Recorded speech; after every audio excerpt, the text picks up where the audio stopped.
Hey, everybody. Welcome back to the podcast.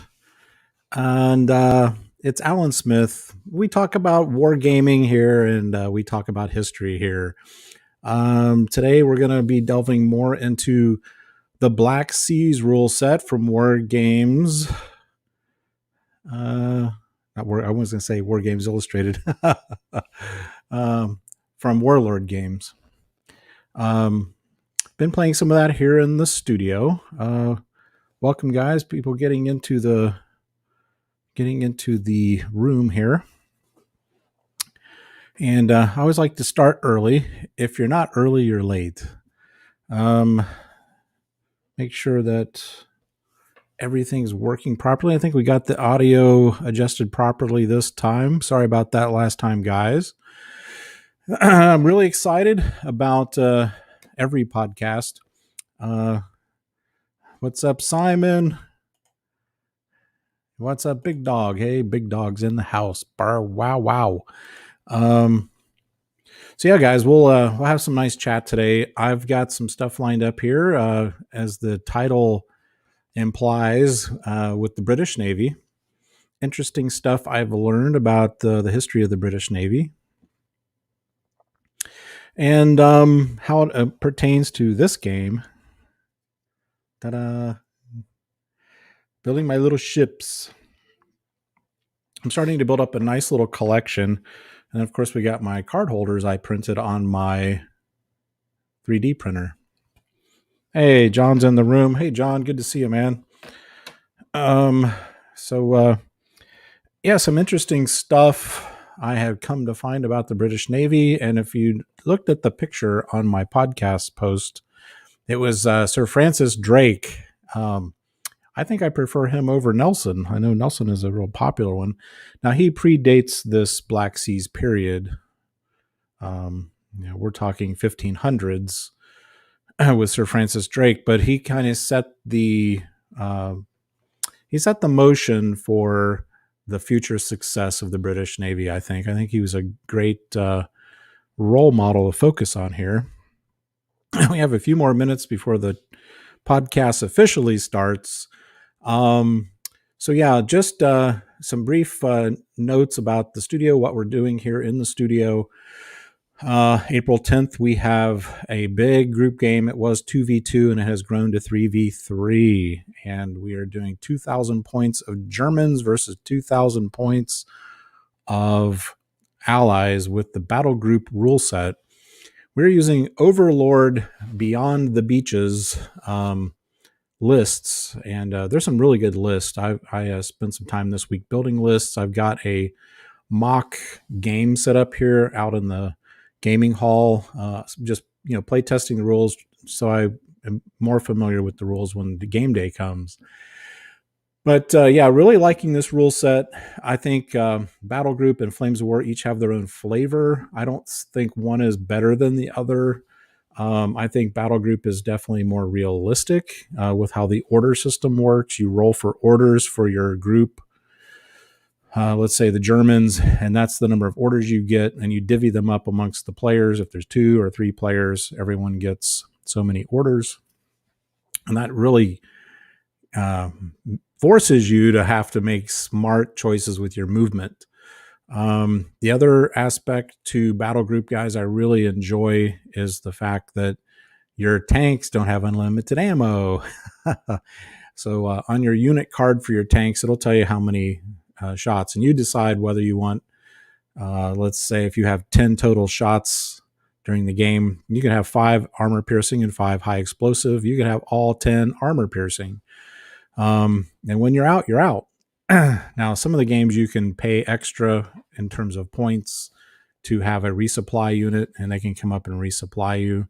But that's a whole ordeal in itself. So it really helps you or forces you to measure out what you're doing each turn, and you're just not moving around willy-nilly. I guess the third aspect I love to Battle Group is there's no more of this command distance nonsense. So you can move your units out if you need to. You don't have to keep the tanks within 8 inches of each other like a big blob of tanks. So that's kind of good too. We're coming down to the last 2 minutes of the podcast, getting officially started. We'll start firing on to the presentation I have here, and we'll just open up to chat questions. We would be happy to share any of the information I've learned since starting into Black Seas. And I've learned a lot already. We're still going to delve into the French Navy, and we're going to delve into the Spanish Navy. We've done pirates, which some may call privateers. I thought private or pirates were more salacious. So there you have it. Sir Francis Drake, privateer, famous privateer for the British, had a Order of Mark from Queen Elizabeth, who was I believe one of the youngest children of King Henry VIII, the famous King Henry VIII. All right, we're coming into the 3 o'clock hour. We're going to go ahead and get started. I'm going to throw up my first post here, and we're going to talk about that. And you can see here, I went ahead and I've just pulled up the Black Seas tab from Warlord Games. And you can see here the offering they have. Now, the only issue we have with the previous week's topic, which were privateers or pirates, is there are no sloops. I'm not finding any sloops. It's something that I guess you can work around. What I'm basically doing is playing most of my pirates are going to be, here's some schooners. Now there's some schooners, you could play them as sloops, I guess. I did find those earlier today. They're close to a sloop, right? So if you wanted to play those as privateers, but let's go back here and let's go over, for those of you who are new and thinking about getting into this rule set, you definitely for sure want to start out with Master and Commander. It gives you a nice starter. It gives you a rule book. It gives you your dice. It gives you everything you need to get started. And then you can move on up to what we're dealing with here, which is going to be the Royal Navy fleet. Let's go ahead and click on this and see if we can get him to come up. There he is. And you can see it comes with everything you need. Now, it's even got a first rate, right? It's got your frigates. It's got some of your third rates. So if you're wanting to just hone in on Royal Navy fleet, this is a great route to go, obviously.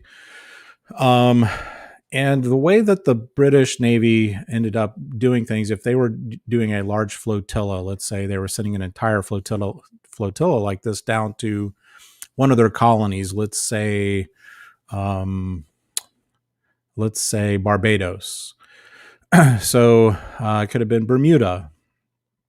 They would have formed up similar to what we would see in today's modern navies, where the aircraft carrier group is really the main thrust of what we're dealing with most flotillas.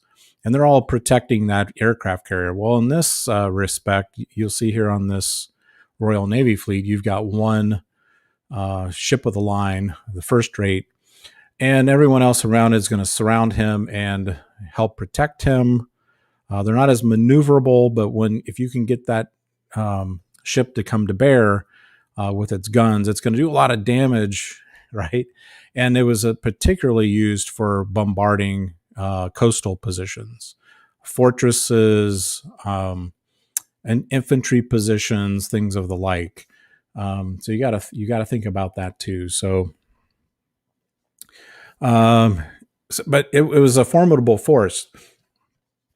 So here's the thing I'm finding as I do my research, and we talked about with the Pirate podcast, is this. A lot of the battles were really fought in terms of booty and taking, no, not female tail. We're talking about, silver, gold, commodities. These things were typically fought and taken on land. especially the privateers and the pirates. Um, and the British were a lot of times just out on patrol trying to catch these guys, and also just checking ships, um, merchant ships and the like, to see what they were up to out in the high seas. So there was a lot of boarding parties, a lot of things like that, where they were checking the waters, looking for pirates and privateers, maybe working for the Spanish, right? So, um, so yeah. So anybody out there have anything to say about this? Pipe on in. We talking about the formation of British ships, but just like in the movie Master and Commander, he had specific orders. He was looking for a specific ship and just patrolling the east coast of South America. And that was a lot of the actions you would see with the British Navy.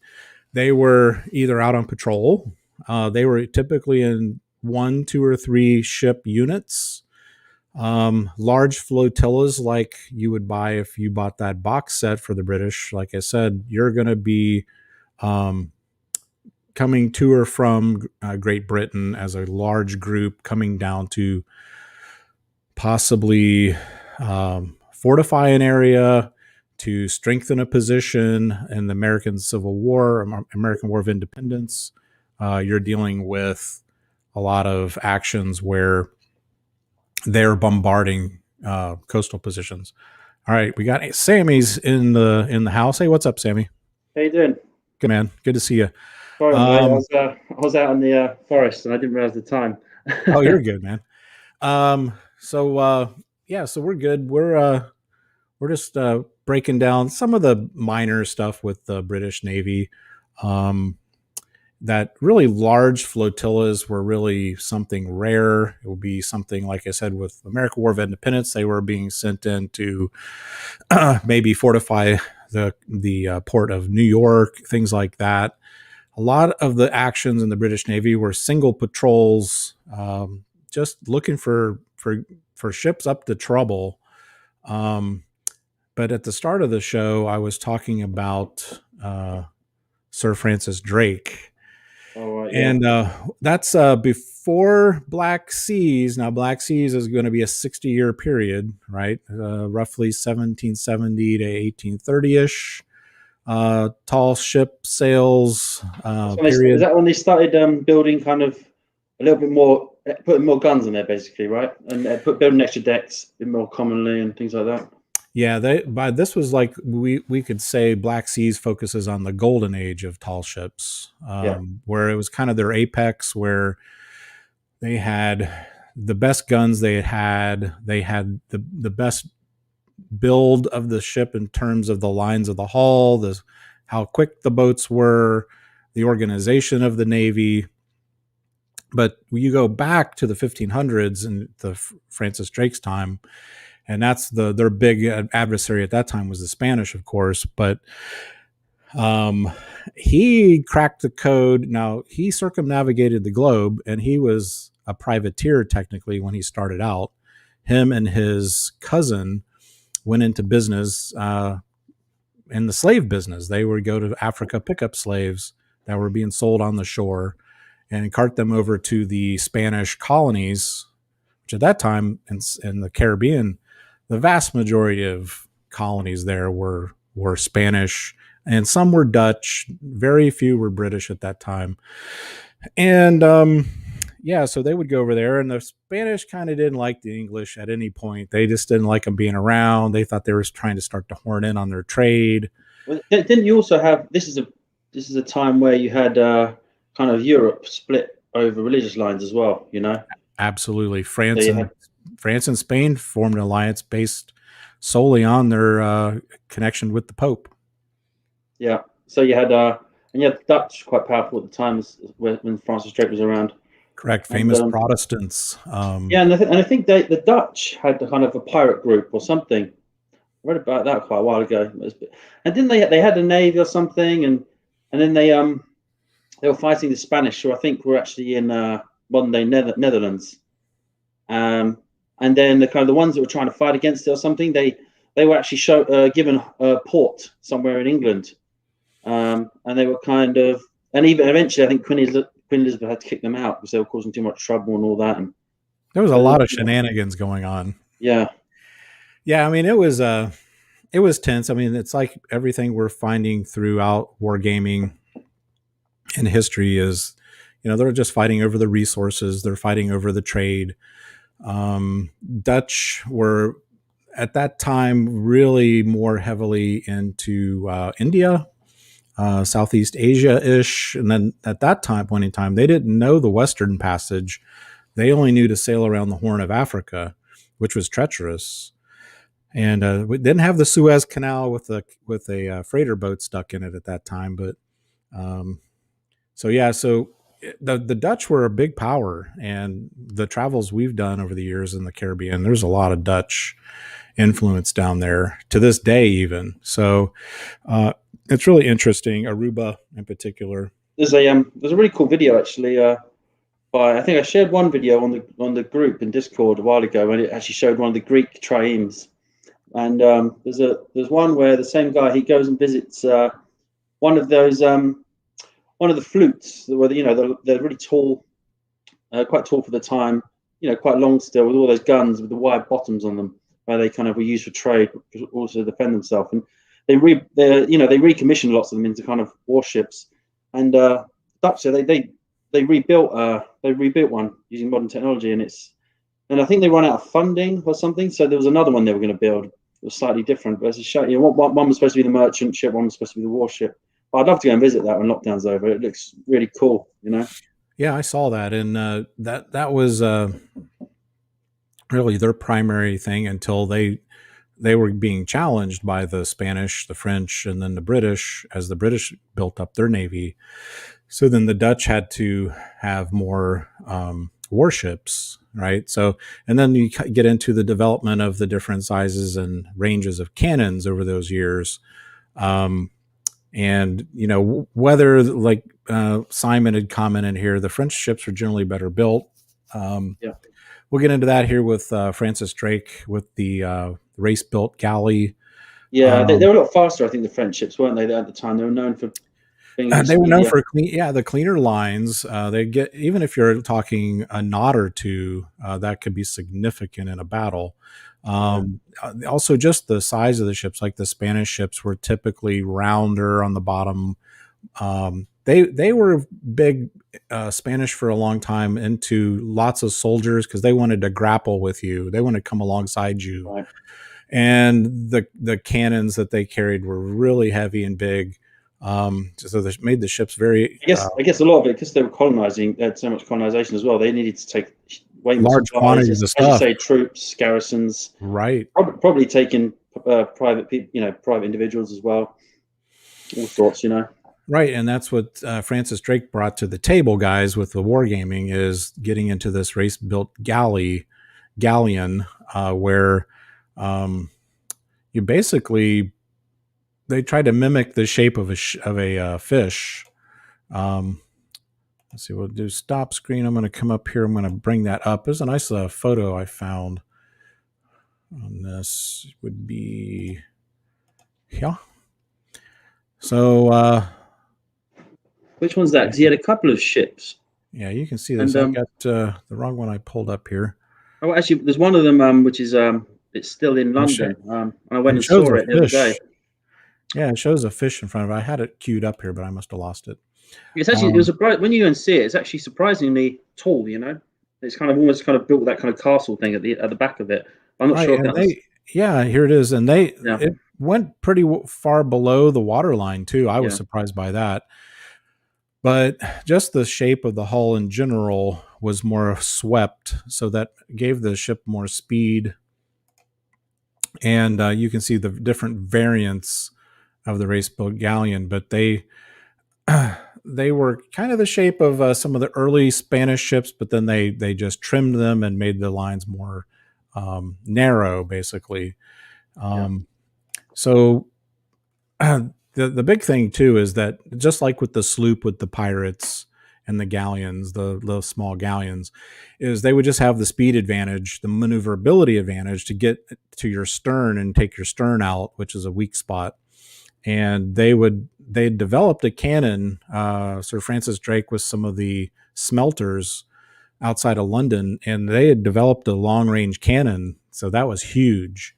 It shot farther. They could shoot them quicker than the I always Spanish wondered, could. the cannons that had the larger, longer range, were they generally heavier, bigger cannonballs or smaller cannonballs? Because They went smaller, and they were going for their rigging. That was their primary target. Now they wouldn't as much use a cannonball. They would use, it was two cannonballs attached with a chain, and they yeah, would chain shot. Yeah. they would take out your rigging, which would stop you cold. And then they could just sail around you and just shoot holes in your stern. Or at that point, a lot of times the boat would surrender, right? So they didn't want to lose the boat necessarily, but they would give you whatever you wanted on the ship. Typically, the British at this time didn't want the Spanish ships. They were too slow. They were too big. They didn't really have an interest in the ship. They just wanted the booty on the boat. So it was pretty interesting. So he started small, Sir Francis Drake. So this would be a great scenario for wargaming this period. If you want to go back a little farther, I'm sure you could still use our ships and just say they're older ships, whatever you want to do. Play Let's Pretend. But so yeah, I mean, they would go to these islands to trade and things, and they would find out, hey, where did the Spanish have the gold hidden? When were they shipping it out? And they would get inside information so that they could come.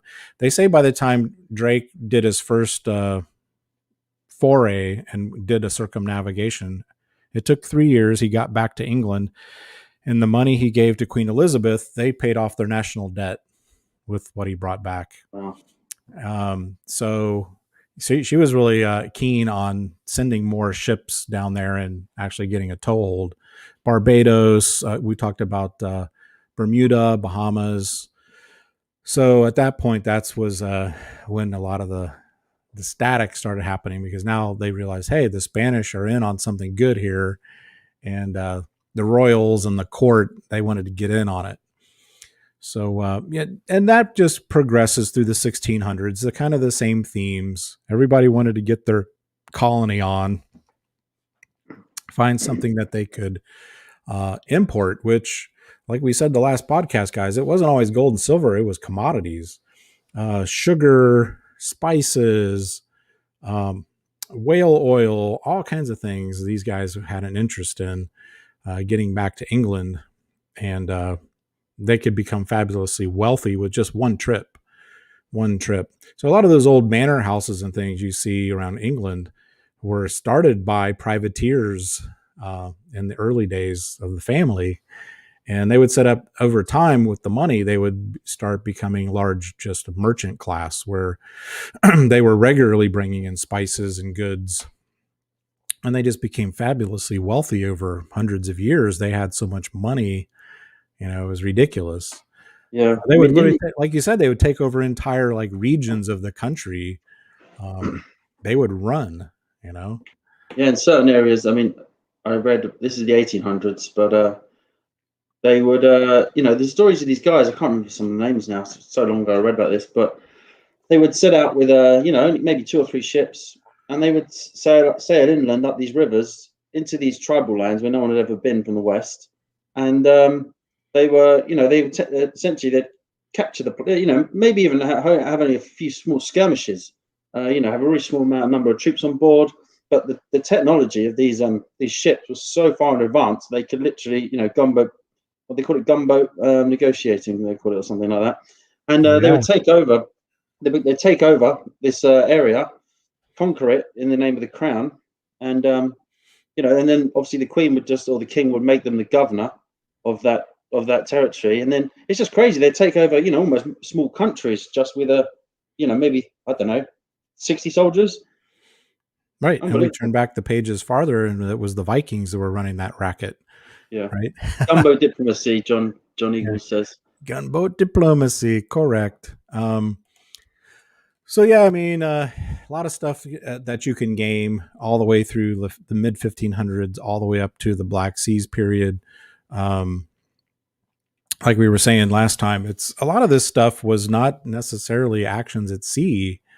It was a lot of stuff going on the islands, raids. That's really where I found most of the battles took place. We tie this back into famous battles, and I scoured and scoured for famous battles fought in the Caribbean. There really aren't a lot because most of the actions were either um, British, Spanish, or French trying to catch privateers or pirates.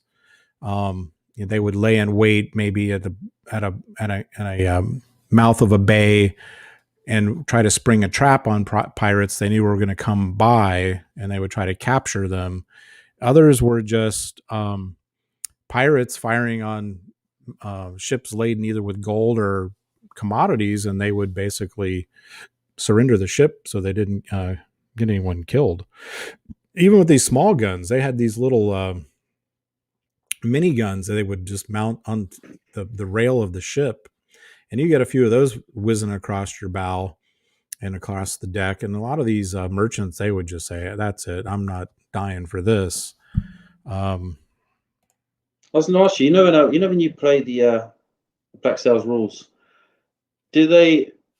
Is there an option to make the smaller sloops maybe get a range advantage, so you could, maybe play a little bit more with the smaller ships? Well, that's what we were talking about, and I'm going to pull that back up here so we can see that.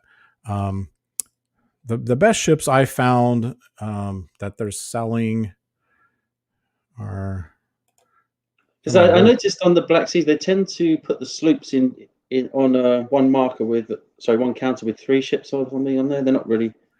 Yeah, I haven't found any sloops. The best thing I've been able to find was we'll go back here,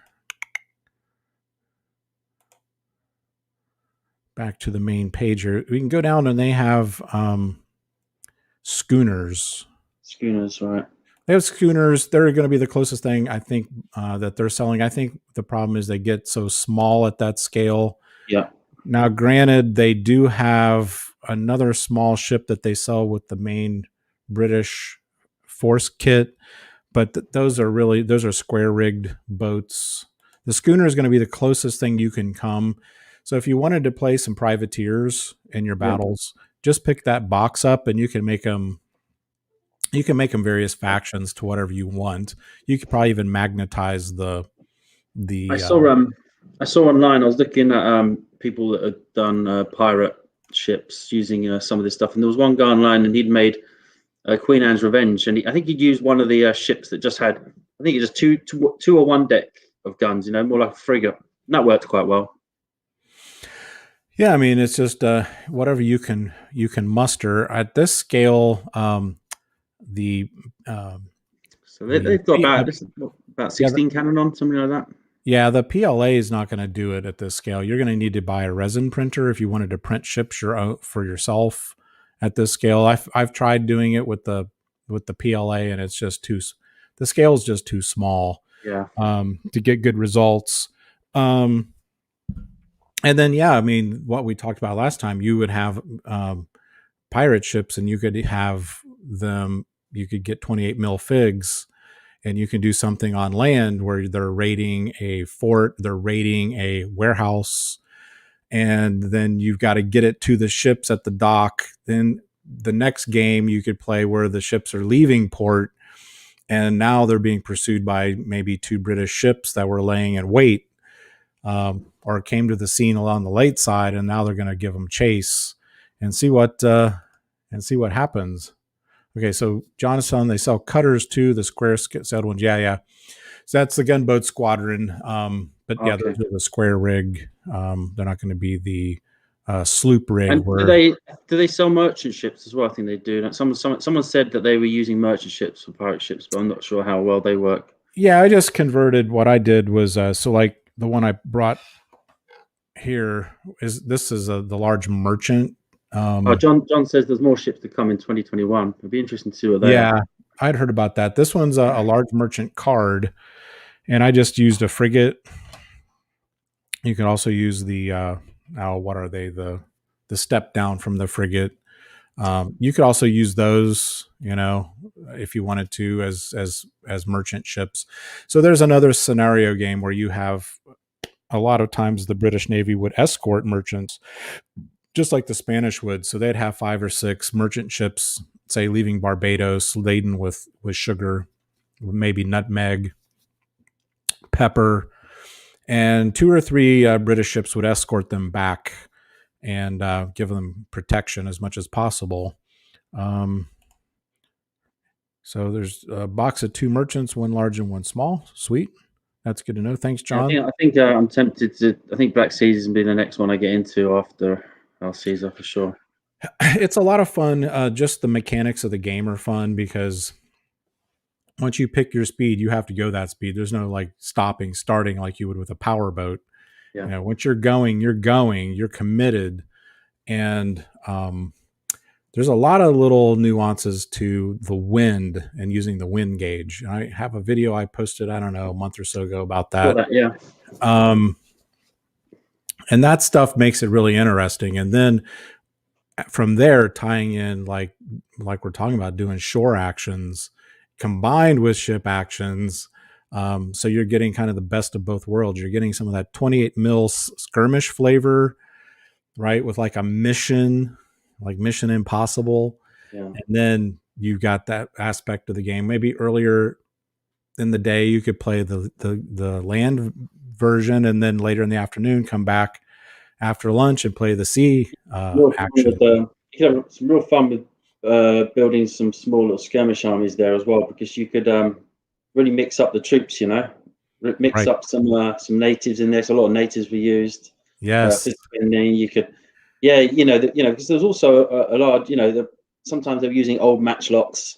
You could have some rifles in there. You could have a lot of hand-to-hand troops. And part of the fun is going to be when I get to this point where I'm going to do a game like this, probably in the fall, is searching for the figs. And, Peter Pig and all these the smaller companies that are really cashing in on these little niches, right? And that's the fun stuff. And then in the future, and as we move forward, even my battle group game we're doing here in April 10th has a whole scenario set to it. It's basically a road they're fighting over. But I've got 3 markers on the road, and the guy who wins the game has 2 or 3 of the markers. So the whole action of the game is to take objectives. So is that when the amount of turns are over, and whoever's holding those at the end of the game? Right. It's just what would you call it? Like a flag you have to take. It's like capture the flag. You just use little markers. I use 3 along this long road, and the game is at the end of whoever controls the majority of the road wins, because the whole battle is over fighting for this road, control of the road. And then there's going to be another, background story I'm going to lay down for the players to give that flavor, because, anybody can come down and just start rolling dice and start moving tanks around or ships. But when you have this backstory, right, and you have kind of a mission, that makes it so much funner and more memorable, right? So, oh, look at John's. Sorry, not John. Simon. Yep. Got the new picture there of some of the new models. Yep. So they'll flesh it out. The other aspect I want to throw out here to the group that guys can comment on if they want to is, what are you bringing this game Black Seas to the competition level, with the list building, with what ships you can bring. Of course, every ship card has its points, right? You got your points on there, just like any other unit that we game in. And getting into list building, because like with this battle group game that's coming up here, I spent 2 hours on my German list and 2 hours on a backup American list that I could play test with. And that was a big part of prepping the game, is just the list building. Yeah, 100%. And it's I remember when it was with Warhammer 40k, it was about the different options you chose as well for the units, what you wanted to arm them with, whether you wanted to be a veteran. And you have is that involved in this game? Or? Yeah, and Black Seas, you've got it. You can do veteran crews. You choose the different types of armament. You can also choose, um, if you're going for the rigging, if you're going for the hull when you're shooting. Oh, Um, so there's different ways you can rig out your ships to give them an advantage, but it costs you more points. You may have less ships on the board, but you have maybe better fighting ships. yeah, that's really cool. I like that. They put that in, you know. So there's a whole aspect to that game. And what John and I talked about last time too is you can also tweak the privateer ships and make them go a little faster. Some of the ships you may have a rate of sail of 3 or 4 or 5. Well, maybe it's a more experienced pirate or privateer that's commanding that boat. So bump him up to 6 or 7 to make it a little more interesting. And what are there? You know, when you're trying to hit another ship, does the ship you're trying to hit speed come into whether the accuracy against firing against it, or is that not in the Just rules? the way you've lined up to them, and then your range. If he's within range, um, it's just a matter of how you're lining up. Whether you're firing at 1/3 of his ship, if you have enough guns to That's it. bear to have half of his ship. Um, that's really the only thing that I can think of. Now, the other big aspect to this, Sammy, is which we found playing is collisions. Yeah, Collisions, because like I said, if you're at your battle sail, you got to make 2 movements, let's say of 5 inches, irregardless. And if someone is turned, either it's an opponent or even your own ships, we were finding the collisions become a huge factor because that does damage to your ship and the other ship. yeah. Um, and you always really got to make sure when you're turning and when you're setting your point of sail or your speed, what speed sail you're set at, battle sails, full sails. You got to take in consideration your proximity to other ships, big time. Some good comments here. There are modifiers for shooting for speed, right? Now those are advanced. We have not delved into the advanced rules like the Right. grappling, boarding. Yeah, I was going to ask you that next question. The grappling, where they used to sometimes throw the hooks over, Yes. or sometimes even documented where they would, as you say, the swivel cannon. They could actually put, shoot. What are they called now? Well, they found that ship that was in the Portsmouth Harbor. I want to say it was the Grapple Mary cannons. Rose. Grapple cannons. Sorry. Yeah, Mary Rose. Well, one of the cannons was still loaded, one of those swivel cannons, and it had a bunch of these little. They called them dice. They were like little square, round iron. And the one of the swivel cannons that they dug up in X-rayed still had the shot. This basically like a buckshot, like a Yeah, like a shotgun. that's for decimating the enemy's crew when you're up close, right? Oh yeah, I mean it's like cannon. You just use And obviously that was on one of the swivel cannons at the top, so they're firing down onto the deck, I assume. anti-personnel, That's and brutal, they had though, that a isn't lot it? in the Civil It's War. like a shotgun. It was devastating. I mean, these dudes would run right up onto these cannonades, and they would fire all this nails and Oh. musket balls, and it was just a shrapnel load, right? Canister shot, they called it. And obviously, what a lot of most, I'm sure everyone knows this, but most of the injuries from battles at sea were wooden splinters Yes. flying into your body rather than actual cannonball. Obviously, Yep. And that's where that old Master and Commander comes in. I've got to rewatch that. I really got to rewatch that. I think I watch it at least once a month just because I love it, but I'll have it on in the background a lot of times. Yeah. But he's down there pulling splinters out of people, and then of course then the issue is infection. So they could cut your leg off pretty quick, just like in the Civil War, the American Civil War. I think a good surgeon could have your leg off in like, I don't know, 20 seconds. Would they put some sort of once they cut it off? Would they kind of put some sort of heat to it to stop it bleeding, or They would bind it. Carburation was not really feasible in the battlefield hospital because they usually didn't have a means of having like charcoal bed or. yeah, I guess it was too dangerous as well in a battle. If it could cause a fire. And well, then the scheme of things, that's the best way because it not only does it seal the wound and it's got to be super painful, but it's going to kill the bacteria that's in the wound if you could cauterize it. That was a very common. If it was a fortification, they would make a large charcoal fire with irons in the fires, and then if you got a bullet wound, they would cauterize it right on the spot, and then take the bullet out later. But that was just to seal the wound, stop it from bleeding, and to kind of, So, but yeah, my wife can't watch that part where the young, what would he be called? Not a lieutenant yet. He was the little lad who was wanting to be a lieutenant, but he ended up losing his arm. And my wife's like, I can't watch this part. I'm like, okay, so don't watch.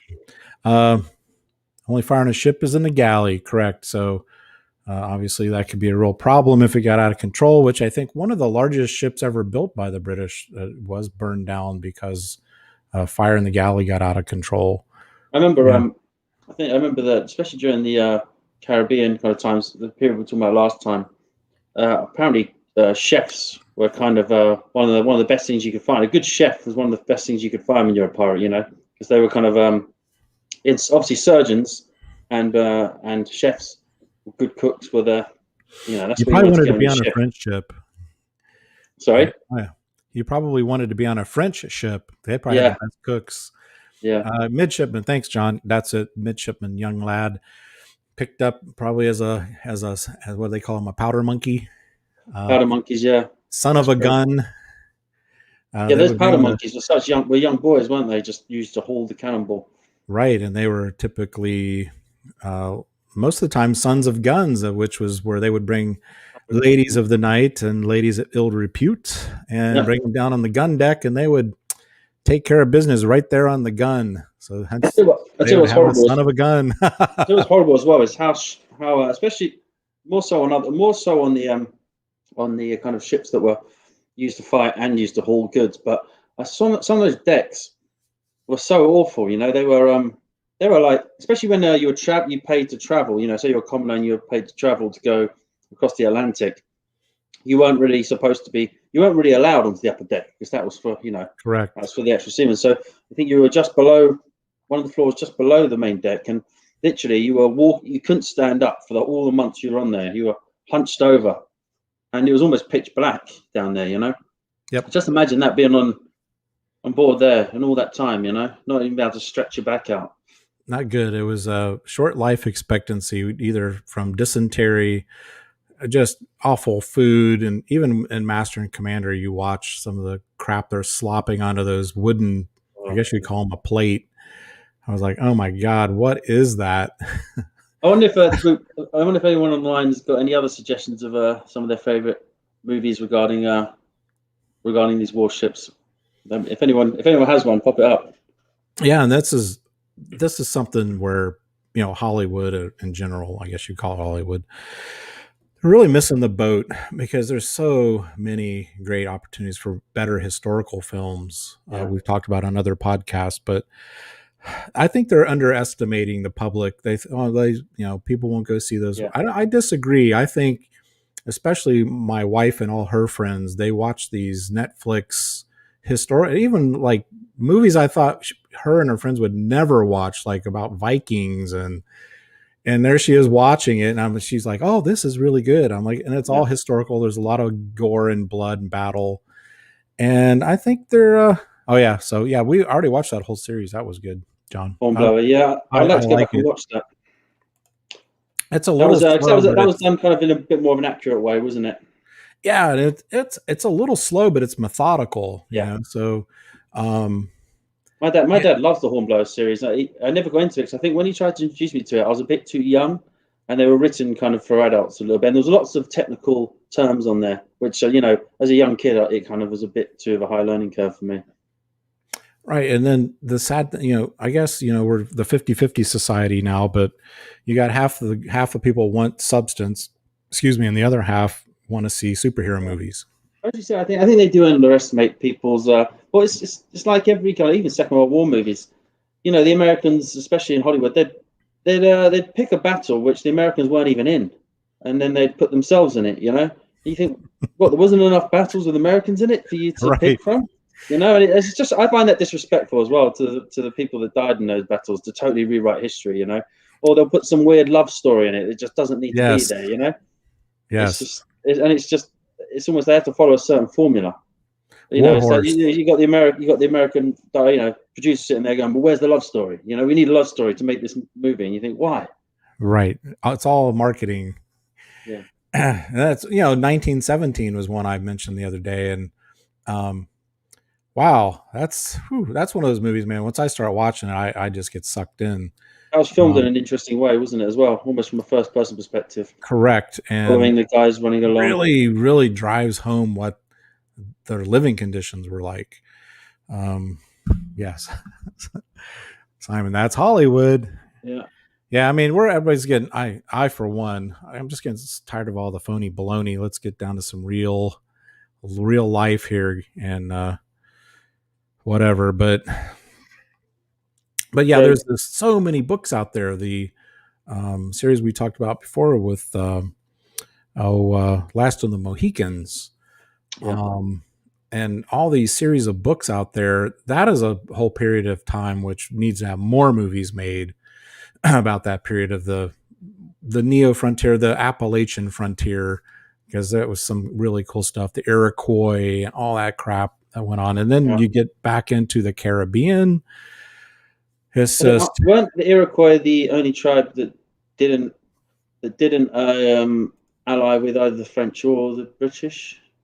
Or was that the Mohicans? I remember there was one tribe there when the French were going at it, from their northern part of New England, and the British had the southern part. There was a big tribe, might have been the Iraqi, or I can't pronounce it, but there was one tribe there, and they just were in the middle of them, and they wouldn't ally with anyone. yeah. There was different factions of the Iroquois. Same with the Right? Shawnee. There were some that went with the British and some that went with the French. I think the French did a better job in my analysis of they had better relations with the Indians. I think Yeah, I think uh, you're right. Yeah, they knew they wanted beads and shiny stuff and guns and um, uh, a lot of that's from coming down from Canada. But yeah, that whole period, the French and Indian Wars, is just amazing. It's very deep. There's a lot going on, and then as well, it tied into those same fighting that were going on west of the Appalachians and southern Canada were being tied together with things that were going on in the Caribbean as well, and coming up through the port of Louisiana with the French with goods, and a lot of the goods coming out of the Caribbean. So the French and Indian Wars extended from Canada all the way down into the Caribbean. And when you yeah, travel down there and you go on these tours, they tell you about this stuff. It was during the French and Indian War, a lot of demand for the gunpowder, the saltpeter. Like I said, down in Bonneau, um, it's just you wouldn't believe the salt they've got down there. Well, then they can convert that into saltpeter and then tie it in with gunpowder production. yeah. Louisiana sounds like sorry, New Orleans sounded like a really kind of in the 1800s, a really kind of dangerous kind of part of town. You know. Yeah, when we went there, there's still there's old buildings there that you can tell they're from the friggin' early 1700s, and that's where a lot of the pirates, a lot of old taverns. They've got taverns in that town that are 1680 and stuff. It's pretty crazy. It's an interesting town, uh, uh, New Orleans. It's it's got some beauty, and then there's a lot of seediness. Yeah, There's I heard that the main strip there, it smells of urine. very seedy. You can. It's like when you go there, it is like going back into time. Um, Is that the French Quarter part? the French They call it, Quarter, and right? we were never out past dark. We've heard, hey, don't be out past dark. And we're not. I mean, we drink, but we're not like to the point where we want to be like stumbling. And the reputation it has is women of the night. It's like going to Amsterdam. You go and Right. they've got women in the windows. Hey, come on in. People just getting completely sloshed. That's all changing now in Amsterdam. Funny enough, the tourist board they decided they worked out that all the tourism they're getting from the kind of young lads going out in groups over there is actually putting off traditional tourists going there. So they made a calculation; they're actually losing out on tourism through all that. So they're completely cleaning all that up now. They're getting rid of the kind of the red light district as such. Right. So I mean, I mean, I love Amsterdam. It's such a beautiful place, just to walk around. It's such a short trip from London. You can get there in 40 minutes, and it's a lovely place to walk around with your girlfriend or Those wife. Dutch girls are hot. The only problem is it's really hard to find good food in Amsterdam for some reason. The restaurants aren't really that good. I want you to eat that pickled fish. Oh yeah, I tried looking for that. I found Yeah. one little place in the market, and it was interesting to taste it. And that's definitely an acquired taste. Yeah. But yeah, I mean, you see that same thing in New Orleans and even like Aruba at night, which Where's is that? heavily Dutch in Aruba. Where's that now? So we're talking just north off the coast of Venezuela. So, like I said last time, it's the famous ABCs. It's Aruba, Bonaire, and Curacao, Gotcha. and they're all Dutch. All still Dutch. And when you go down there and you're on the beach, everyone's speaking Dutch, either Dutch or Spanish, because the workers come up from South America to work in the hotels and stuff. But a lot of Dutch people vacation down there. And let's face it, the Dutch women are pretty amazing. So I had to keep my blinders on down there with the wife. But yeah, I mean, if you're a young person, your 20s and 30s, unattached, Aruba would be pretty high on my list because the nightlife is amazing. My brother and I went down there when we were young lads, and I was unattached, and it was amazing. So they've got an area in Aruba that's for partying, and then they got an area that's all chill, that's more touristy. But those Dutch girls, whew, they're like French girls. They run a little fast. Yeah. So that's what I thought about the Montreal. Yes, same kind of thing. Beautiful, and they're like racehorses. They like to run fast. So let's see, what else do I have here on the topics? We went over a race-built galleon. Royal Navy, as we got up to the Black Seas period, was really kind of their peak. And once you get on into the mid 1800s, then of course we're bringing in steam, 1830-ish, 1840-ish. Now, here's the interesting thing: is the Royal Navy progressed to that period, they still had masts and sail capability on their boats. They did not trust the steam power. So for, I don't know, 40 years, 50 years, their steamships still had masts and still had the ability to sail if they needed to. I think it was also for longer journeys that the amount of fuel you had to take with you Correct. was too much. So when they're at sea, but I think when they entered battle, perhaps, or they were closer to land, then they would use the steam. Right. So some interesting stuff, and these periods kind of stream together. So when you learn one about what we're doing here with the age of sail, and then you start to learn about steam, it gives you some more continuity on how they're all connected. Just like we just said with what you were saying with gunpowder and going up and seizing whole vast sections of land. That's what the Vikings did.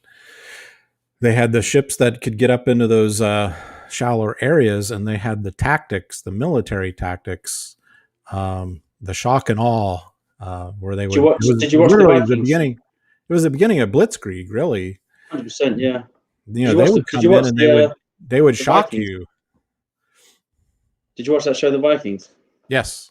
It's great when they I can't remember what series it is. Do you remember when they attacked Paris by going up the Seine River? And that was like, fantastic. Totally.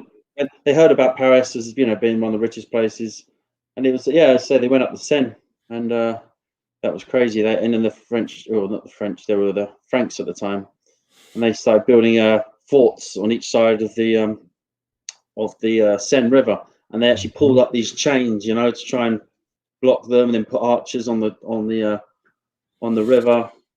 They did the famous Roman tactic, the most famous tactic of all. We're seeing it play out right now. It's called fear.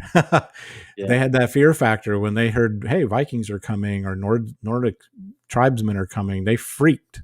Yeah. They had a reputation, and that's how the Romans operated too. That you just, hey, you want to be in a position, if you're in a military role, you want to make it so that they don't want to ever mess with you. And if they hear you're coming, they know they're screwed. Yeah. So it's what do they call it? I carry a walk softly, but carry a big stick. Yeah. That was the American president that said that, wasn't it? Woodrow Wilson? Yes, and well, yeah, I'm trying to think. It might have been Teddy Roosevelt. Oh, it might have been Roosevelt. Yeah, it seems more his thing. He was the Trump of his day, but he, yeah. So that's kind of the thing. Ronald Reagan's, peace through strength, are all good tactics as long as you can back it up economically. Yeah. So yeah, we ordered some stuff here at the house last couple weeks, and literally every single thing that comes in, light bulbs, whatever it is, through Amazon, it's all made in China, made in China, made in China. See the bit off topic, but did you see the when the Americans went over and they had their first meeting with the Chinese, with the Biden, with the Yeah, they had Biden to get anal swabs. Yeah, they were. It was supposed to be a photo shoot section, and they were in there arguing against each other for an hour and a half. So things were getting quite heated. I hear, and I saw that the CCP have been putting out all sorts of propaganda about the meeting. So it looks like tensions are really rising there. And it's like, I don't know. It's like Joe Biden. He's been kind of appeasing China all this time, but then I think because he's Alzheimer's, he will kind of then go and spur out something which is, like he insults the Russian president, then he insults the Chinese president, and I wonder if that's actual American policy or if it's just Joe Biden just, spurting something out. It's so corrupt, and there's a lot of parallels you can draw from the Drake period with Spain and Britain, because the Queen Elizabeth was like, "Oh, I can't control him," and they're out there and they're not really. I don't have any way of controlling them, and she was kind of playing stupid, and he was messing with King Philip of Spain, and there's all these little political maneuvers that were being done. So Yeah. I don't think a whole lot has changed. It's just things are a little more fancy now, and we got TV and all this. But the same kind of nonsense went on. The bottom line is the little people pay the piper. Yeah. And the powerful people sit back and play their games.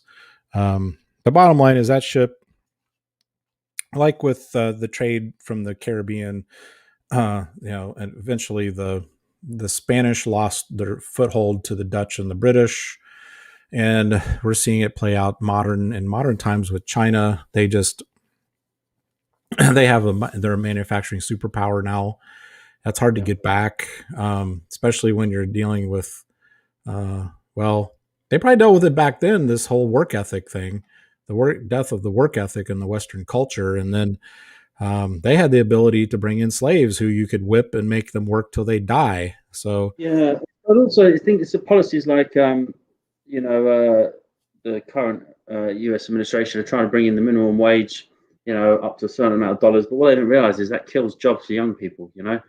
It's a lot of young people used to do Saturday jobs. They used to work for a certain wage because a kid is not really that valuable to you as a small business. But if you can pay them half the wage you pay, an adult, then do you know what? You have no problem hiring them. The kid doesn't have financial responsibilities. They can work for that small wage and they get work experience. And then as they get older, they can justify earning more money. So I think it's really short-sighted to get things at minimum especially wage. when you consider $15 an hour in most areas, in most cities. You cannot live on that for a start. Second, when I was a young lad, 12 years old, I delivered newspapers. And most people don't realize it was a small business because, see, I delivered the newspapers, then I went and collected the money from the customers, and then I paid the difference. So they would send me a bill at the end of the month, the newspaper company, for the number of papers I received. Yeah. And then I kept the difference. And so if the customer hadn't paid me yet, then I was out. And if I didn't call the newspaper company and say, "Hey, you gave me 5 too many papers," I'd have to count all my papers every day. Yeah. And I bet that taught you a lot about business, rather than just getting paid a wage. Correct. It was literally a mini business. And I did that for a few years until I was old enough to work in a restaurant. Yeah. and started bussing tables, which I mean, over here, it's illegal for kids to work on under the age of 16 now, and it's like, it's someone I know put a poll on LinkedIn and said, what was your first job, and how old were you? And all the older people are saying I was 14, I was doing this, or I was 15, I was helping out in the garden centre, and that just doesn't exist anymore. It's a shame it's sad. because that work ethic, as you say, slowly disappears. Me and my best friend, he had a paper out close to mine, and mine it was mostly apartments, but we were the richest kids on the block. I Yeah, mean, we were the ones that got all the Dungeons and Dragons stuff. We were always at the comic book store. We were always riding our bicycles to the movie cinema because we had cash, man. yeah, yeah, yeah, And I had a cigar box full of cash, yeah. and that was my And also, start of and the my idea of saving. learning to save up for something, Right. rather than just asking your parents for the money, which I was making probably $100 a week at 12, and this was wow, that is the late good. 70s. So I had a big paper out. So did he. Now he saved his money up and he invested in a moped. So he'd sling his paper bags over his Yeah, moped. And I was like, damn, I should get a moped. So then I got a moped, and that made the route go a lot quicker. yeah, So yeah, just little things like that, and you just, as a young kid, you become pretty savvy because I'm knocking on people's doors, collecting money, right? Dealing with people. It's rains, it snowed. I still had to get those papers delivered. I didn't feel like it. I still had to deliver the papers. Um, so yeah. it's I remember me and my friend used to just go. We used to go out on a sunny day and go and knock on people's doors and ask them if we could wash their car. correct. Anything. I would till people's gardens. I would mow their lawn. Yeah, I was a little um, entrepreneur. a little entrepreneur. Yeah, So I had piles of cash. So when I hit 16, man, and I finally discovered girls, or maybe girls discovered me, uh, hey, I was taking them yeah, out, taking them to the movies. And then, of course, I had a more of a regular job then, working at a restaurant. And I always had cash, right? I always had cash. And so that's a good thing. And I thought, you think when you're young, even like Powder Monkey, you just figure this is what you do when you're young. These are the kind of jobs you do. And before you know it, you might be a midshipman. You just might be a lieutenant, right? And then from there, you could have maybe found an opportunity with a plantation owner and he hired you to ship his sugar back. I mean, could have started from yeah. a lowly powder monkey, But and you could have I think ended the up only problem owning a is, plantation. yeah. But I think that learning to read or write was a big thing as well. Whether you can make Yes. it in society as well. Yep. Well, they just, I think there was a lot of famous guys that I'm trying to think. I was watching a documentary the other day. I want to say it was Frank Sinatra, but I don't think it was Frank Sinatra. It might have been Dean Martin. He didn't know how to read, right? So Wow. you find these things out. You got people that become wealthy. They didn't even know how to read, Yeah. right? One of the famous ones over here of recent times is Ben Carson. He was our housing and urban development secretary under President Trump, and he was He's a doctor, isn't he? black man. He Black doctor guy. Yeah. raised in Detroit in the slums. Yeah. The ironic thing about this rags to riches story is this: his mother never knew how to read. She would pretend she knew how to read, but she made them read, him and his brother. Father abandoned them. Classic story. And the irony of this story is the two brothers. One became a rocket scientist, and the other one became a brain surgeon. Brains. That's it. Yeah. Right? Yeah. And he's wealthy, but his mother couldn't read. Right? So, I mean, it's all what you make it. You can take what's the old saying? You can take rags to riches and all that. You can take you take crap and you can turn it into gold. Some people can take a bad situation and end up turning it into an opportunity. Yeah. And I'm always that way since I was in a paper route. How can I take something that may not be the best situation, but I can capitalize on it? Yeah. That's kind of the mode that you have to be in. Well, even if you're not the entrepreneur type, if you're in your 20s and you've got a main job, 8-hour job during the day, and you're not earning enough, you can go and you can go and wait tables or go and work in a bar, 5 days a week, and sleep 6 hours. If you really hunt and save, do that for 2 years, save up, and then move on to something else. Opportunities are there if you want them. I always You tell don't young always have to. people, if you don't have the aptitude for college, which not everyone does, and that's totally fine, I think it's so expensive now, isn't it? Unless you're going to go into a the profession. expense, and you've got to weigh out, hey, what are you really getting out Yeah. of the investment? But hooking up with a tradesman, right? Well, 100%, And saying, hey, it's so hard to find someone young who's got some fire under their belly and says, Yeah. hey, I want to learn what you do. And you can take that person under your wing. I mean, I know my local plumber, when I had that boiler problem, he's a local guy, and my brother was friends with his brother, and he's got Porsche 911s, he's got all lovely cars, he does so well, and he's a plumber, and it's a good trade to get into. People kind of look down at it in a snobby kind of way. Well, I don't want to be a tradesman, but why? I mean, you can always fall back on that. You can always use it, even if you don't end up doing it your whole life. Correct. I would, if I was a young man, I'd probably get a trade now. Yeah, there's a lot of opportunity out there in the trades because it's something that's looked down upon, unfortunately, in the Western culture. For myself, it's been a similar tale. Some people don't talk to me because I'm just the lawn. I'm the what you would call a plant pharmacist. I deal with all the chemicals, all the potions, and I'm the guy that can save your tree that you planted with your grandfather.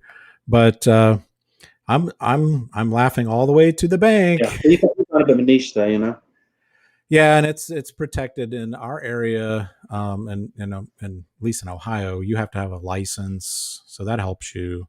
That's and special that's insurance, which helps you. That's another thing about licensing. That's a bit of a con as well. Some states there, they make you have a license to cut hair. They have to get a license for everything, and it's just a way of lining the pockets of politicians in the state. Correct. Yes, and the guy they send here every few years to inspect us. We have to maintain our records, the wind speeds, weather conditions, blah, blah, blah. It's required. I think we have to keep the records for 7 years. They're out in my barn underneath a tarp. And same over here. We have to keep, if you've got a business, you've got to keep all your accounts for 7 years, just in case they want to investigate you. But the dude they sent from ODA, Ohio Department of Agriculture, he literally is clueless. I'm like, what did you major in college? Oh, biology. I'm like, have you ever pushed a spreader? No. Have you ever sprayed a tree? No. Have you ever injected a tree? No. But you're inspecting me? Yeah. So it's funny. I mean, it's just part of the game. The way I look at it, honestly, is it helps protect me from fly-by-nights more. Yeah. The guy that just, gets in a truck and goes out, especially the insurance, because you have to have a pesticide rider policy, and that's kind of pricey. So, and you have to jump through all these hoops, and that kind of helps protect me. You also have to know how to speak English well to communicate with the customers. So that protects me. The problem is, like we're talking in trades in general and a lot of things these days, is that there's no youth coming in. So I live in a rural area. I have an agricultural background, and the farmers, like the guy across the road from me, he is primarily hay now. He had livestock and stuff. Well, they're all in their 70s. So they got him and two of his brothers, and there's another landowner up the road. They all pool their resources and do their hay harvest, which is about 4 times a season. Well, that's $80,000 to harvest 4 times a year. And that's just hay. That's all they're doing is stacking hay in the barns. Yeah. Then they sell it to the local people who have horses and whatever that need the hay for their livestock. Yeah.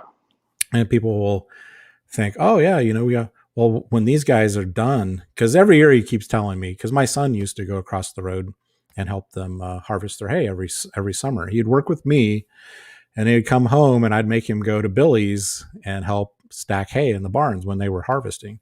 And then his senior year in high school and on through college, Billy had trained him to drive the tractor that cuts the hay and bales the hay. So he moved him up. He got him out of the barn and into the tractor eventually. But Who's going to do it when they're gone? My son didn't go into agriculture. We have Uh, um we have an and illegal trade over here in red diesel. Do you guys have red diesel over there? mm, It's basically red diesel is so the diesel you buy at a gas station. They put some colouring in it to make it oh, not right, red. right. And so obviously in the country there's a what a lot of farmers, because you're allowed to buy it if you have a farm or if you have industrial farming equipment, but it's obviously like half the price of normal diesel. So you have a lot of people selling on that diesel Oh, right. to normal people. So then there's actually the police will go around dipping people's engines, sorry, their gas tanks, checking it's not red. Black market. That's a big trade. Yeah, yeah. There's all sorts of stuff like that. So people are so creative in the country, and you got one guy there, and he makes charcoal. He's got these big metal kind of almost like kilns, making Farmers are the charcoal, best business and people you'll ever they'll meet. trade stuff. Yeah, farmers are the best business people you'll ever meet. They manage their input costs, and they're always looking for another opportunity. Now, the thing, like I'm saying, a lot of these, younger folk will say, "Oh, well, they're going to have it's all going to be robots." Yeah, off-road diesel, right? I think Big Dog used to drive a big rig, didn't you, Big Dog? Um, yeah, not taxed, correct. Um, but It's not taxed. Yeah. um, oh, that's all going to be robots, and they're going to be robot tractors. Hey, you still have to have that knowledge, that agricultural knowledge, when to plant. Hey, every year the weather's a little different in the spring. These guys know right when the soil's conditions are perfect. They're like me with my work. I know what to do on a windy day, and I know what to do on a sunny day. I've got work I do on windy days. I got work I do on sunny days. That takes knowledge. You have to know how to work around the weather. That you can't program that. That's just knowledge. That's skill. That's with crop rotation, with what you're switching up to. There's so many variables. Pest control. There's all these things that you just cannot robotize. You need a person with a brain who knows and has instinct and can read the weather. Now, there's some days I can't get out, and sometimes the farmers can't get out. They have to just be patient. And I have other projects I can do. I'm always got something to do.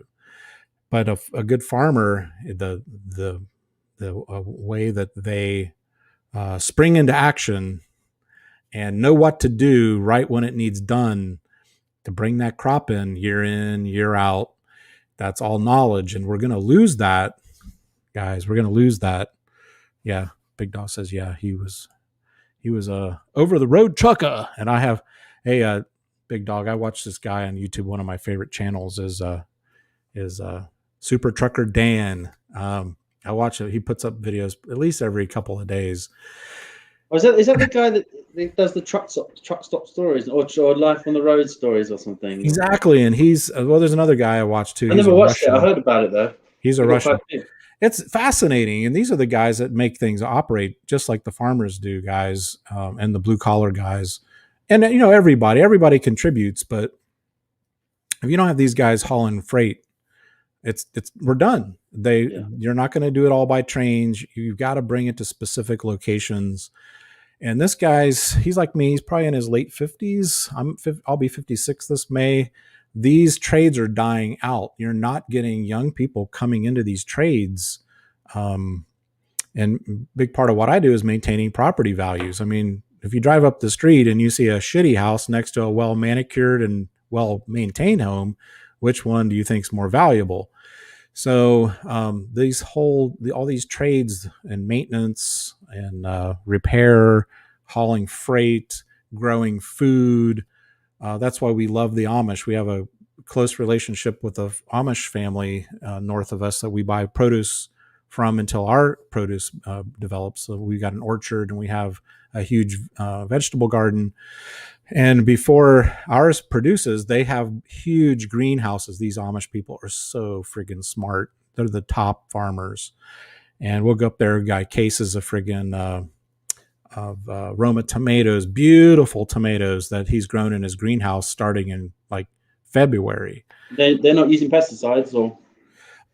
They will use now the thing we're using here. are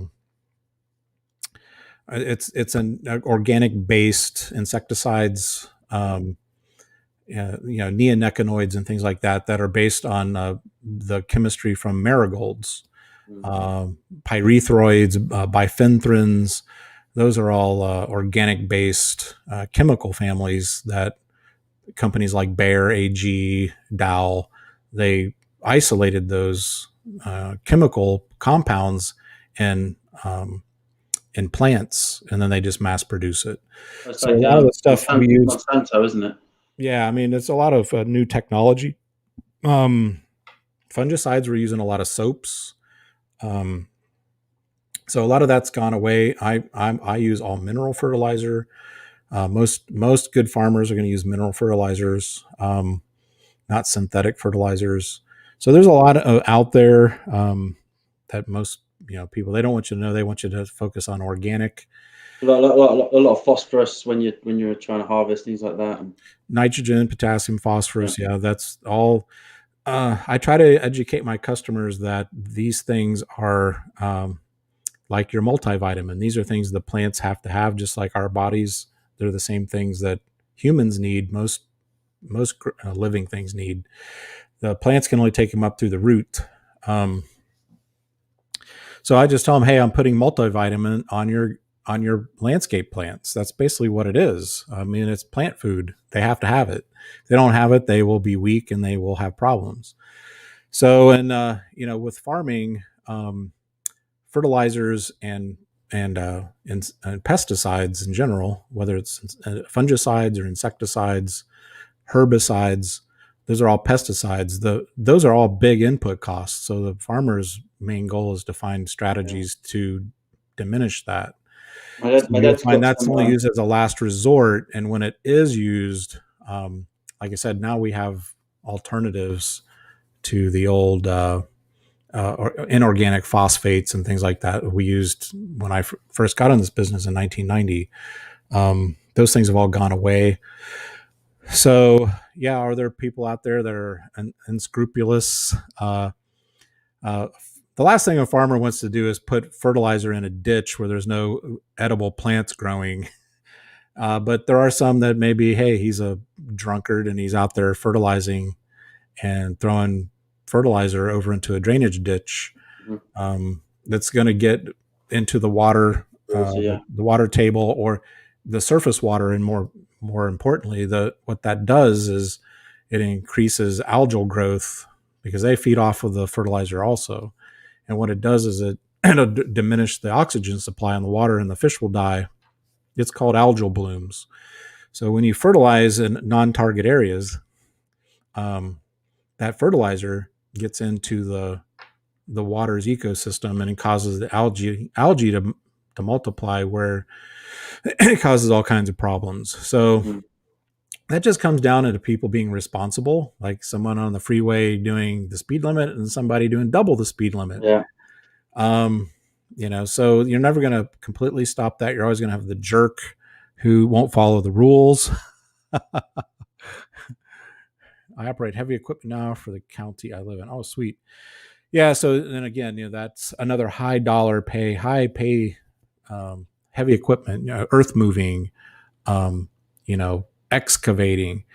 Those are all high dollar, high skill jobs, a lot of responsibility. We have another question for you, Sammy. What this? This one's Butch Cassidy and the Sundance Kid. The last scene. Yeah. Where they when they get gunned down.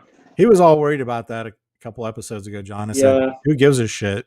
It's friggin' tattoos. Who cares? And this one's obviously old pirate flag, Sweet. More Gaming with Gary's here. Welcome, Gary. Good to hear from you. Love your videos, man. Gary's one of those guys who, when I watch his videos, I'm like, man, I'd like to have a beer with him. Yeah, I watched some of Gary's videos the other day. Really, really enjoyable. He's just down to earth, nuts and bolts kind of guy. I can really relate to. Simon is here. Brigs are easy to convert into sloops. I was just thinking about that today, Simon. I was thinking about this and researching this, and I thought, what if I just reconfigure the sail pattern on the Briggs? Yeah, that'd Um, be an interesting but idea. then again, the sloops are really small, and as John mentioned earlier, let me go back up to that comment. Um, oh, that's not the right one. Oh, cutters, right? So that's a little smaller. So you kind of want to go as small as you can, um, and then just convert. Like I said, there's another box set you can get that are like the gunboats that have the triangular sails already ready to roll. So it's just doing a little conversion, possibly, or finding something floating out there, or get a resin printer and you can print your own ships. You don't Oh, even have to buy are there any shipping. other? Does anyone know of any other suppliers apart from making the models at the same scale? I looked. I didn't really find a whole lot. Um, a lot of the guys. There's a site out there, and I forget the name of it, that has files you can buy, STL files, and then you just resin print. Yeah. Um, but then But again, it gets they back in probably need the a lot of cleanup though, won't they? well, yeah. There's some Prior to resin cleanup, printing. and there's a lot involved with the resin printing. A lot of rubber gloves and respirator action, and Yeah. you really need to have a ventilated work area. Yeah. Um, and then the other issue we've talked about before, Sammy, is uh, not supporting the companies. You know, Yeah. it's pretty important to support the companies. Now, there are some things I'm printing, like these little cards. I haven't found anyone selling these. Yeah. They're good. You know, I think also like the terrain. You can terrain gets expensive. As long as you're buying the models. But if you want to build some terrain, then that's great for that. Because obviously a lot of terrain, you finally find the thing you want, but it might not be to scale. It's like those Roman tents you built. oh, Big Dog's one of those nasty people with a I was tattoo. Wow, I'm shocked. spiked Personally, I collar. don't have any, but I don't begrudge anyone. I've got a lot of close friends who have tattoos. I've got guys that game here in the gaming hall who are bikers. Look, man, I'm into all walks of life. I I rub elbows with multimillionaires and I rub elbows with mechanics. Um, and honestly, and I'll tell you this straight up, a lot of these fancy houses, people, oh wow, a lot of those people that live in these fancy houses that I work for, they've worked very hard to be in those homes, and sacrificed a lot. And they're very smart and they're down to earth, most of them, and they're great people. And yeah, there's 1 out of 10 or 2 out of 10 maybe who are complete ding dongs, and that's mostly inherited money because they're clueless. I mean, I have to explain everything to them, but they're the minority. Most of the people I run into, a lot of my customers are doctors, surgeons, lawyers, accountants, business owners, third generation contractors, fourth generation restaurateurs. They own pizza chains. It, it's literally the whole gamut. I can tell you stories all day long about this bullshit out here about go after the rich. These are the Oh yeah. productive people. They're the ones that really are the salt. They're out there making shit happen, including the long haul truck driver who's making 150 grand a year. People don't realize, the guy that's got the earth mover, or he's hauling stuff for the county, um, making 120 grand a year, and he operates heavy equipment. They don't. A lot of people don't realize that some of these trades you make a shit ton of money. Yeah. Like you And you just make said, you the make a plumber with the sacrifice. 911. No one would ever guess. They see him in his panel van, and he's coming to unclog the toilet, right? And that weekend, he's taking a little trip in his 911 out the countryside, right? He might even Yeah. have a hot 100%. little honey with him. Oh yeah. Just Um, literally getting your hands dirty pays off. yeah, If and it's you and choose it's to the work with whole septic gamut. tanks, then most probably you're going to make some good money. We all have our crosses to bear. I have to sweat. I have to do my thing, but I can't operate on someone's heart either.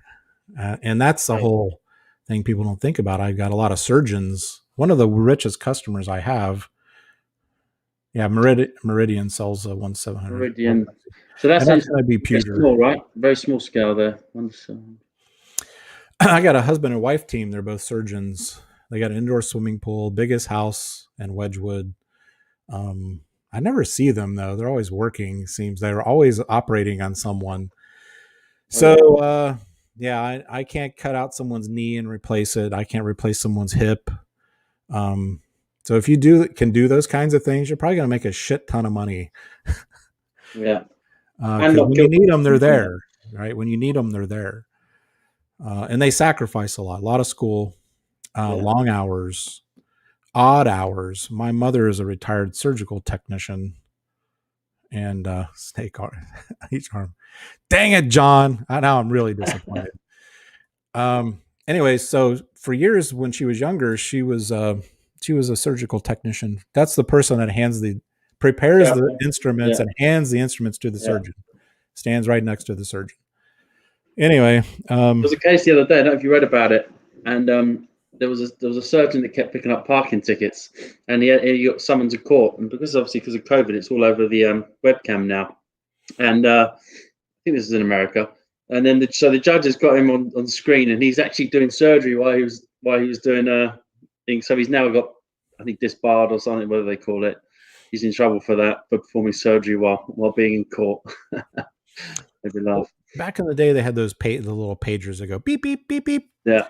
Well, we'd be Christmas morning, beep beep beep beep. She was on the open heart team back then, and she'd get called in. I'm like, my dad would say, when my dad's a retired audiologist, what the hell are they calling you for? And she'd say, some idiot got in a fight in a bar last night and got stabbed in the heart. Jeez. So we got to go and stand for 10 hours in an operating room to save the poor bastard. But all kinds of crazy shit like that. So she would just get home from work at 4 p.m. 2 hours would go by. Beep, beep, beep, beep. She'd get called in. Especially if it's a small hospital as well. Just, if you work all hours. Correct. And, they say, oh, well, they got all this money. And hey, there is a lot of sacrifice. And if you own a chain of pizza parlors and you have to deal with 800 employees, everyone has their cross to bear. It's a sliding scale the way I look at it. You can have a very simple, basic life and make a basic income and be completely happy, and that's totally fine. Or you're the kind of guy like a Donald Trump who literally always works. They would say with his vacations, he would fly in for the afternoon to be with his kids and one of his wives, and then he would fly out later that afternoon because he had shit to do. I mean, the guy it's a sliding scale. So if you're willing to put that kind of time and dedication into your career, you're going to make a shit ton of money probably. Personally, I want to have a balance. I don't want to I don't want to be my fourth wife, right? And have more money than I have. So it's all what you want as a human being, right? So just like in gaming, look, you can play one game system and that's totally cool. You can play Warhammer 40K. You could play whatever. And then you could be a guy like me who just wants to maybe build up 8 to 10 game systems I play, because now I have some spare time and that's just what I want to do. Right. So same thing with this topic today with Black Seas. You can just have the starter box and play little battles every once in a while, or you can go full bore with a 12-foot freaking mat and you're going on your 20th ship. Hey, it's all what you want to make out of it, right? So we're a little over. I don't care. It was a good topic. I love starting with the meat, and then we kind of start to ad lib. Yeah. Anybody else have anything to comment before we sign off? My glass is empty. Yeah, I was like, my glass is empty too. Damn it. I'm just, I'm really, really disturbed that there are so many people out there on this channel that actually have tattoos. That's really discouraging. Guys, don't worry about it, man. Yeah. Anything you want to add, Sammy? Not really, no. It was just a nice casual one today. Yeah, I love it. I love it. This is kind of how we should just freeform. We'll start with like a root, like a base root, like we do in Yeah. agriculture, and then just kind of grow off of that. I'm thinking, kind of riffing with this for a little while. I wanted to kind of do the French, a little bit on the French. I really don't know a whole lot about the French Navy, and then kind of finish up with the Spanish Navy, and then let's like you had mentioned, going into the a War of Cambria or something you had mentioned. I fancy doing some Roman stuff. Yeah, Maybe yeah, yeah, when the Cimbri Cimbri. invaded. So I think we're talking where Rome just became like started to become transformed from being a republic to an empire. That sounds like quite an interesting period. There's a lot there because a lot of people see just the standard Romans, and even I'm learning now that I'm getting more into Hail Caesar is there's all these different periods. Yeah, Philip, if we can get Philip on the show at some point, yeah, it'd be cool to have Philip on. he knows a lot more than I do. Yeah. But yeah, so all these different periods, like I was like, he's like, "Are you going to play Marian in this game what we just played?" I'm like, "What the hell is that?" Mm. Are you going to play Imperial? I'm like, "What's that?" So there's a lot there. I mean, we could at least do 3 podcasts out of just Romans and the different Yeah, periods. I mean, invasion of Britain, invasion of Gaul, Right. invasion of Germania. Yeah, well, you could even do the Civil War when you had Pompey fighting Caesar, and Correct. then all sorts. But again, that's all quite close, really, in terms of time period, within a few hundred years. And then you could obviously do Hannibal. Again, a lot of that period's a lot of piracy going on there as well with the Carthaginian fleets, the Rome having to, Cleopatra. yeah, Cleopatra, yeah, There's a lot there. It goes for, geez, what, 500 years? yeah, Something like that. So with that, we'll bid adieu. Thanks for being on the show again, Sammy. It's always a pleasure. yeah. Thanks. Thanks everybody for piping in and putting their 2 cents in. It's always a hoot. Yeah, A special shout out to Wargaming with Gary, John Eagles, one of my longtime subscribers. Much appreciated. I'm really enjoying Simon the Wizard over on our Discord group. Guys, get over to the Discord group. It's a great little group where it's a lot of good stuff going on over there. I'll be out working and away for a couple days, so to speak, and I'll get in. And I'm like, damn, there's some heated conversation going on about something. So it just says it's shout like a out to little, Joe the Javelin as well for yeah, it's joining like a us. little, it's like a, a machine that just keeps going all by itself. I don't even have to even be there.